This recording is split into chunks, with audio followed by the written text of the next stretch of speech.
Welcome back to Making the Madness on YouTube. I'm Jonathan, and today we're going to be discussing the decision of Yves Pons to return to Tennessee. Pons, as a player, he's just a freak athlete. He can, jump out of the gym. Has, Brandon Clark, I would say, would be a somewhat comparison. Can jump like with him. He's a freak athlete. Just crazy hops and a really good, defender as well. He's one of the best defenders, I'd say, coming back to school. I'd put him probably top 10, maybe even top 5 going into next season. And certainly his ability to defend, not only inside but outside. He can switch 1 through 5, which is something you rarely see. You see a lot of guys, they can switch 1 through 4. Pons legitimately can switch 1 through 5, which I think is what helps him even more and is more impressive going into next season. For Pons, I think he's an extremely valuable piece. Obviously, the team around Pons is very talented. At the point, you got Santiago Vescovi. He's a really good player. He can pass. He's a good shooter. He can score. Josiah Jordan-James is, he had a up and down freshman season, but he's solid scorer, kind of a bigger guard. So he'll probably play the 3. You got the freshman Jaden Springer, Keon Johnson. That's a really talented duo. They're going to both play kind of at the guard position, I think off ball with Vescovi.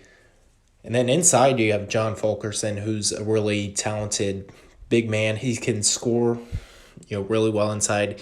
He's a bit slow on defense, but and then can sometimes get bodied, which is where I think Pons stepping in and being just the player that he is so important for Tennessee. His ability to, he's big enough, he's strong enough to, go against the bigger players. The SEC, in terms of, big men inside, there's not a whole lot. We'll see if Olivier Sarr gets a waiver. If not, Kentucky's not all too deep inside. Arkansas has decent depth. LSU has decent depth. But there's no standout big men. So I don't think Tennessee's going to be getting too much exposed inside with Fulkerson. But even if, a team, let's say a team with a fantastic center, maybe like a Gonzaga with Drew Timme, for example, or I with Luka Garza, I think even in the NCAA tournament, Tennessee could easily match up with those types of teams just because Pons is back. And Pons can just do it all. He can do it all defensively, and that's really important. Tennessee, I think, is the current, right now, favorite to win the SEC. Obviously, we don't know if Olivier Sarr gets a waiver. Right now, it's just on the assumption that he's not going to get a waiver. We'll see about that.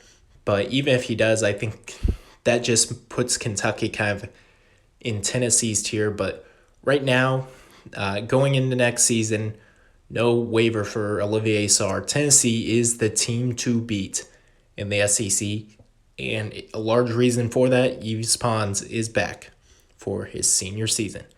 Thanks again for tuning in to the Making the Madness YouTube channel. Make sure to subscribe and check back because we're posting live draft decision content. Thank you.